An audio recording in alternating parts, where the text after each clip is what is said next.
நீங்க எந்த ஏஜ்ல இருந்தாலும் சரி, இன்வெஸ்ட்மென்ட் அப்படிங்கிறது ரொம்பவே ஒரு முக்கியமான விஷயம். ஃபார் எக்ஸாம்பிளுக்கு பெர் மந்த்துக்கு 1000 இன்வெஸ்ட் பண்றது அப்படிங்கிறது காலேஜ் ஸ்டூடண்ட் கூட பண்ண முடியும். ஸோ அந்த மாரி நீங்க ஒரு 30 இயர்ஸ்க்கு இன்வெஸ்ட் பண்ணீங்கன்னா, உங்களுக்கு ரிட்டர்ன்ஸ் வந்துட்டு 22 லேக்ஸ் வரைக்கும் கிடைக்கும். பெர் மந்த்துக்கு ஒரு ஆவரேஜா ரிட்டர்ன்ஸ் கிடைச்சது. அதுவே நீங்க வந்துட்டு ஒரு ப்ராப்பரா இன்வெஸ்ட்மென்ட் பண்றீங்க. 12% 13% வரைக்கும் பெர் இயர் ரிட்டர்ன் எடுக்குறீங்க அப்படின்னா, உங்களுக்கு இதை விட அதிகமாக ரிட்டர்ன்ஸ் கூட கிடைக்க சான்ஸ் இருக்குது. பட் அந்த மாதிரி நீங்கள் ஒரு இன்ட்ரெஸ்ட் அதிகமாக கிடைக்கணும் அப்படின்னா, நீங்கள் அந்த இடத்துல ரிஸ்க் அதிகமாக எடுக்கிற மாதிரி இருக்கும். சம்டைம்ஸ் வந்து 12% 13% கிடைக்கும். சம்டைம்ஸ் வந்து உங்களுக்கு மைனஸில் போகிறதுக்கு சான்ஸ் இருக்குது. ஷேர் மார்க்கெட் இல்லை மியூச்சுவல் ஃபண்ட்ஸ்லாம் எடுத்துட்டிங்கன்னா, இந்த ஒரு ரீசனால சில அமௌண்ட் நீங்கள் வந்து ஃபிக்ஸட் டெபாசிட்டில் இன்வெஸ்ட் பண்ணுறது பெஸ்ட்டாக இருக்கும். நான் என்னோட ஓவரால் போர்ட்ஃபோலியோவில் 40% வரைக்கும் ஃபிக்ஸட் டெபாசிட்டில் தான் இன்வெஸ்ட் பண்ணியிருக்கேன்.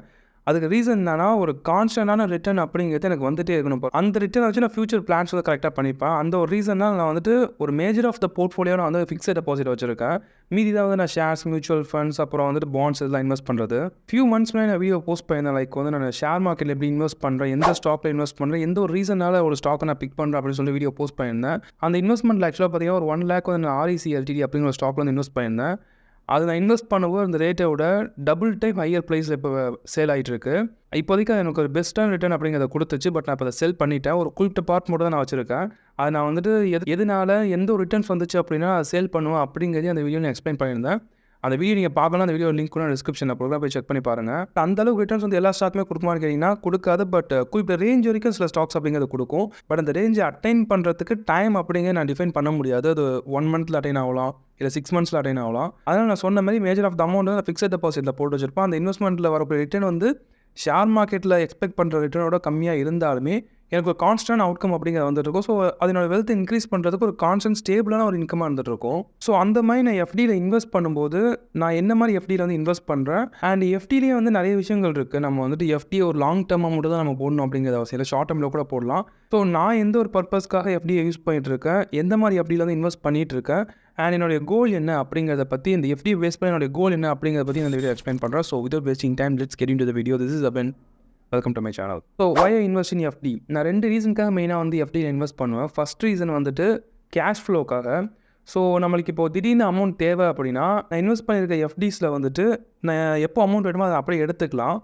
நான் வந்து எந்த ஒரு பேமெண்ட்டும் பண்ணணும். லைக் வந்து ஒரு சார்ஜஸ் இருக்கும், ஹிடன் சார்ஜஸ்லாம் இருக்கும். இல்லை வந்து நான் முன்னாடி அதை வித்ட்ரா பண்ணுறதுனால சில அமௌண்ட் வந்து பே பண்ணணும் அப்படிங்கிறத நான் பண்ணிருக்க ஃபிக்ஸட் டெபாசிட் அக்கௌண்ட்டில் வந்து இருக்காது. ஸோ அது என்ன அக்கௌண்ட் அப்படிங்கிற நான் வந்துட்டு இன்னொரு 1 மினிட்ல எக்ஸ்பிளைன் பண்ணுறேன்.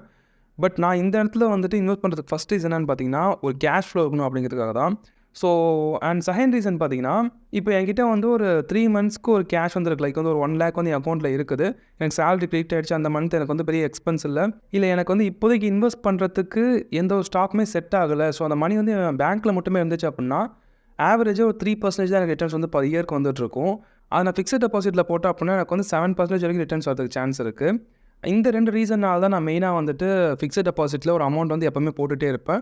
அண்ட் லாங் டேர்ம் போகிறோம் அப்படின்னா, அந்த லாங் டேர்ம் பேஸ் பண்ணி எப்படி ஃபிக்ஸட் டெபாசிட்டில் போடுவேன். ஷார்ட் டேர்ம் 3 மந்த்ஸ் 4 மந்த்ஸ் போகிறோம் அப்படின்னா, அதை பேஸ் பண்ணி இருக்கக்கூடிய ஒரு ஃபிக்ஸட் டெபாசிட்டில் இன்வெஸ்ட் பண்ணுவேன். ஸோ இந்த மாதிரி இன்வெஸ்ட் பண்ணுறதுக்கு எந்த ஃபிக்ஸட் டெபாசிட் வந்து பெஸ்ட்டாக இருக்கும் அப்படிங்கிற நான் இப்போ எக்ஸ்பிளைன் பண்ணுறேன். நீங்கள் இப்போ வந்து ஒரு லாங் டேர்ம் ஃபிக்ஸட் டெபாசிட் போகிறீங்க அப்படின்னா, லைக் வந்து ஒரு 5 இயர்ஸ் 10 இயர்ஸ் நான் இன்வெஸ்ட் பண்ண போகிறேன் அப்படின்னா, அதுக்கு வந்து எந்த ஒரு பேங்க்கில் அதிகமான இன்ட்ரெஸ்ட் கொடுக்குறாங்க அப்படிங்கிறத பார்த்து நம்ம அந்த இடத்துல வந்து இன்வெஸ்ட் பண்ணிக்கலாம். அண்ட் ஒன்ஸ் அகேன் அந்த பேங்க்கோட ரெப்யூட்டேஷன், லைக் வந்து அந்த பேங்க் வந்து எந்த அளவுக்கு ஒரு ட்ரூவான பேங்க், பெஸ்ட்டான பேங்க் அப்படிங்கிற ரிசர்ச் பண்ணிட்டு இன்வெஸ்ட் பண்ணோன்னா பெஸ்ட்டாக இருக்கும். ஏன்னா சில பேங்க்ஸ்லாம் பார்த்தீங்கன்னா திடீர்னு திவால் ஆகிடும். ஸோ அந்த இடத்துல நீங்கள் பணத்தை எடுக்கிறது கொஞ்சம் கஷ்டமான விஷயமாயிடும். ஸோ அந்த மாதிரி எந்த பெஸ்ட்டான பேங்க்ஸ் எது இருக்கோ அந்த பேங்க்ஸில் எது வந்துட்டு ஹையஸ்ட் இன்ட்ரெஸ்ட் கொடுத்துட்ருக்காங்க அப்படிங்கிறத பார்த்து இன்வெஸ்ட் பண்ணோன்னா பெஸ்ட்டாக இருக்கும்.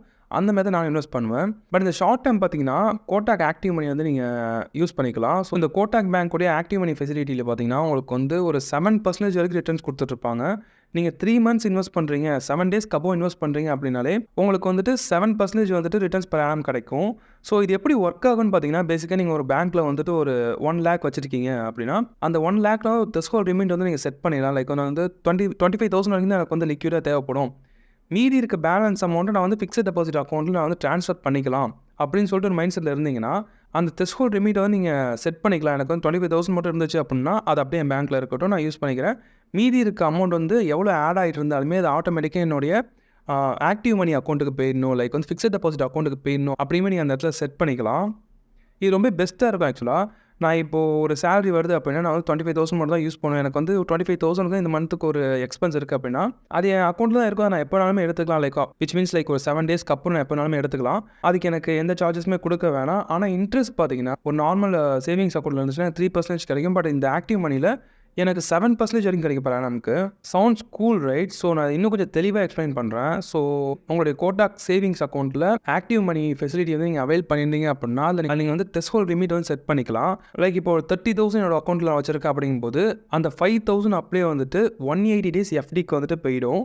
ஸோ அதை நான் வந்து அது போனதுக்கப்புறம் நான் ஒரு 10 டேஸ் இல்லை 12 டேஸ்க்கு அப்புறம் நான் அந்த அமௌண்ட்டை வந்து நான் இப்போ 25,000 ஸ்பெண்ட் பண்ணிட்டேன். அதுக்கு மேலே எனக்கு எக்ஸ்ட்ரா 5,000 தேவைப்படுது அப்படிங்கும்போது, அந்த அமௌண்ட் நான் எப்போ எடுத்துக்கலாம். அதுக்கு வந்து நான் ப்ரீ மெச்சூரிட்டி சார்ஜஸ் வந்து பே பண்ண வேணாம். இது ஆக்சுவலாக பார்த்தீங்கன்னா no penalty for premature withdrawal.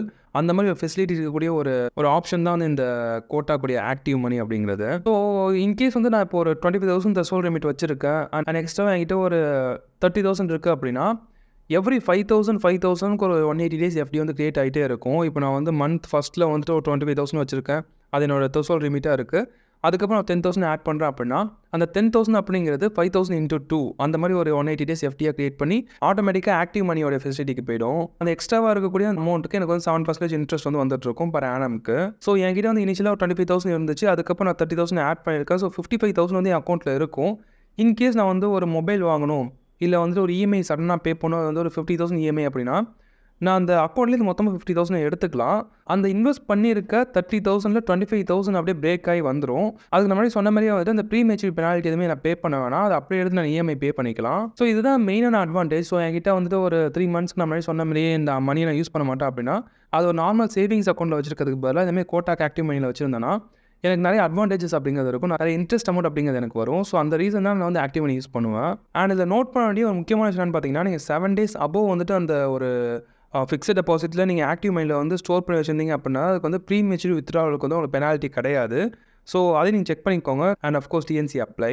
So என்னோட அல்டிமேட் கோல் என்னன்னு பார்த்தீங்கன்னா, நான் வந்து எஃப்டிஐ எந்த மாதிரி ஃபியூச்சரில் யூஸ் பண்ணலான்னு இருக்கேன்னு பார்த்தீங்கன்னா, ஒரு 1 lakh சேலரி வாங்குறேன், நான் சென்னையில் இருக்கேன் அப்படிங்கும்போது, இந்த 1 lakh நான் ஹோம் டவுனுக்கு எடுத்துகிட்டு போனால் அங்கே ஸ்பெண்ட் பண்ணால் அது வந்து ஒரு பெரிய ஸ்பெண்டிங்காக இருக்கும். ஏன்னா அங்கே லிவிங் எக்ஸ்பென்ஸ் அப்படிங்கிறது ரொம்ப கம்மி. இப்போ நான் இருக்கிற வீட்டுக்கு வந்து 20,000 கொடுத்து ஒரு ரெண்ட்டில் இருக்கேன் அப்படின்னா, இதே ஒரு வீடை வந்துட்டு என்னோடய ஹோம் டவுனில் ஒரு 5,000 இல்லை 7,000 கிடையாது அஃபோர்ட் பண்ண முடியும். ஸோ அந்த மாதிரி லிவிங் எக்ஸ்பென்ஸ் கம்மியாக இருக்கிறதுனால, ஸோ நான் வாங்கிட்டு இருக்க சேலரியில் ஒரு 50% எனக்கு வந்துட்டு என்னோடய ஃபிக்ஸட் டெபாசிட்லேருந்து மந்த்லி இன்கமாக எனக்கு வந்துச்சு அப்படின்னா, நான் என்னுடைய ஜாபை குவிட் பண்ணிட்டு கூட நான் அங்கே போய்ட்டு வேறு ஏதாவது பிஸ்னஸ் பண்ணலாம். இல்லை நானே வந்து ஒரு கம்பெனி ஸ்டார்ட் பண்ணுறதுக்கு ஒர்க் பண்ணலாம்.